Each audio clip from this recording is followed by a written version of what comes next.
Hey guys, I'm Mitch. I'm Austin. This is Super Platinum Achievement, and Xbox is in a little bit of a pickle here with some things going on. We're going to dive into that real quick. But first of all, if you're new here, hit that subscribe button down below. If you like this video at the end, give us a big thumbs up. We appreciate it. And share with your friends. That being said, a lot of you will not like this video. Yes. No, we are not fanboys. We are honest people. I own an Xbox. Just putting that out there. Right here. He, till actually recently, had Game Pass, all that fun stuff. We've supported them, but it's getting difficult to do so. And their recent thing to try to boost their platform is at a standstill. So yeah, the Activision deal that has been going on for almost a year now. Obviously, we knew about it. They spent, billions of dollars on Activision Blizzard, and then it had to go through a review from all these countries, and like there was being walls set up and all that stuff. There's another, wall they got to hurdle now, and I don't think this deal is going to go through anymore because now the FTC is suing Microsoft over this deal. Yeah, once the FTC says no, that makes it really difficult for it to pass all the antitrust laws and everything that goes on worldwide. Because, and I think the UK is still standing in the way, too, with their approval. And the United States hasn't approved it yet. Yeah, exactly. So the two of the biggest that need to approve it haven't done it yet. And that's obviously says a lot. Then the FTC is following this lawsuit because of how they acted and treated with Bethesda. Mm-hmm. Because when they bought Bethesda, they promised that they're going to not make the games exclusive. It was going to just be... They said, quote, I guess, we're not doing this to take games away from the players. So that being said, everybody's like, oh, they're not going to make their titles exclusive. Immediately takes games away from players by making their next two titles exclusive. Takes games away by making Starfield, which everybody knows was planned to be multi-platform. That's exclusive.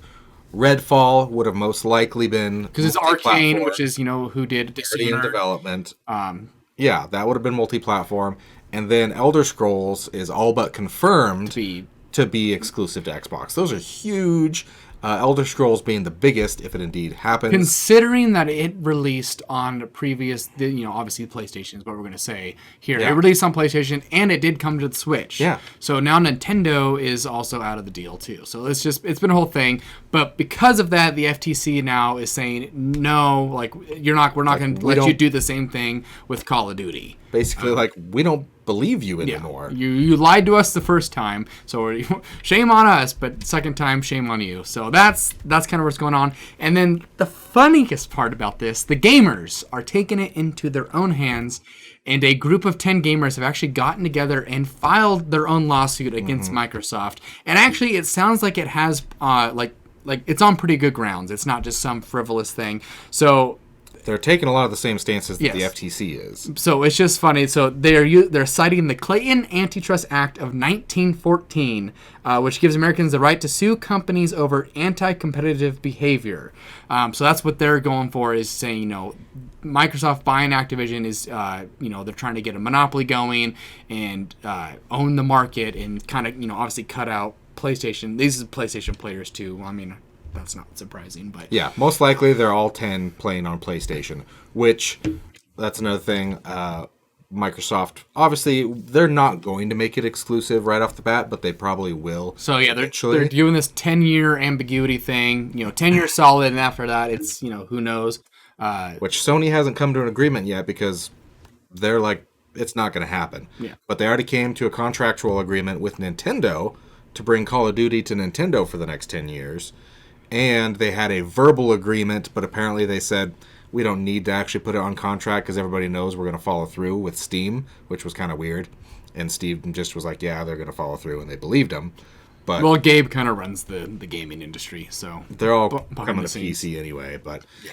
But PlayStation is not having it, and in response to PlayStation's distrust and anger with Xbox, Phil Spencer came out and said...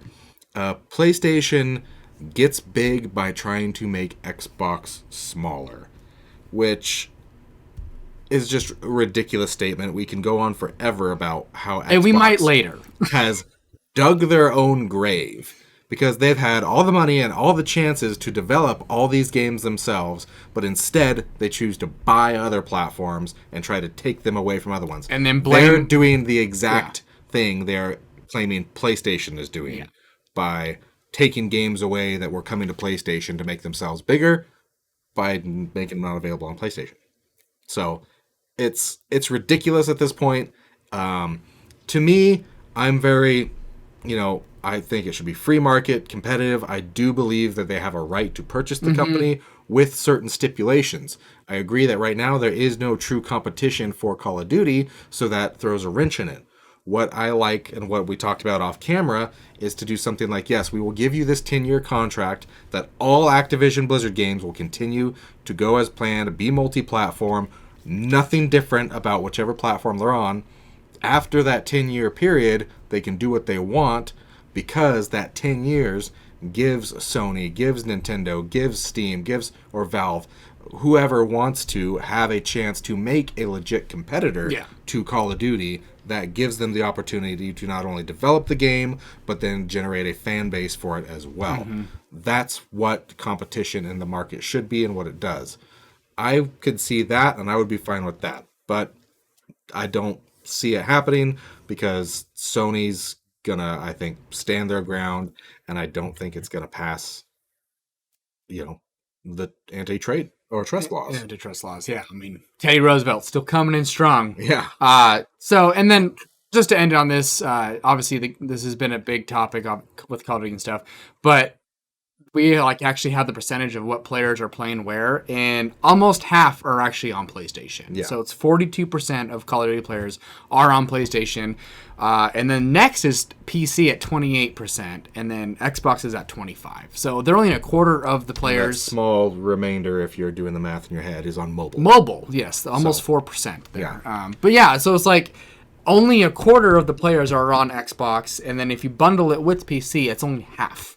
Yeah. So the other half, almost the other half, is on PlayStation alone, which is crazy to me. So in my mind, if Microsoft wants to cut PlayStation out of the market, they're going to lose money because there's so much money coming from the PlayStation side. They'd be dumb to try to cut Sony out of the deal. So many people that are fanboys and dedicated to their platform. Lots of you are going to be mad at us on here that are dedicated to Xbox. No matter what they do, they can do no wrong. We're waiting for you. But there's those people on PlayStation as well. And if Call of Duty goes away from PlayStation, they're not going to jump platforms. They're going to, boycott Call of Duty and be like, we'll find something else to play. Yeah. Obviously, some will jump platforms, but no. What's going to happen is they'll get a PC. They'll get a PC, and Xbox is just, the console itself is just about dead. Yeah.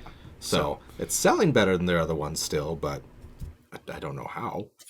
To be honest, because they're there. Because they've been there. They've been there, and the Series S is cheap. So. Yeah.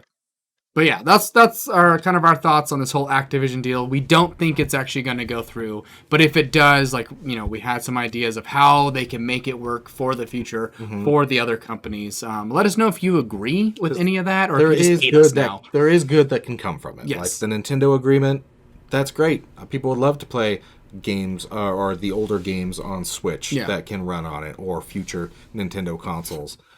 Playing Black Ops 1 and 2 on the Switch would be sweet. Having an own version of Warzone on the Switch would be awesome, because we know they can do it because they've done it with PUBG, Fortnite. They've done it with all these ones. Apex they can tweak Legends, it enough. Apex. It's on mobile, so it could be on the Switch. It's not that much different. So at least it shouldn't there's be. good that can come from it, but I don't honestly think that's what Microsoft has at heart. If you think companies have that at heart, then... If you think companies care about the people, they don't. No, none of them do. They all care about the dollar signs. So, yeah. So, let us know what you guys think. We love to talk to you. We're ready to get yelled at. Yeah. Go for it. But we'll have a discussion and hopefully see you again on... Super Platinum Achievement. See you guys. Bye.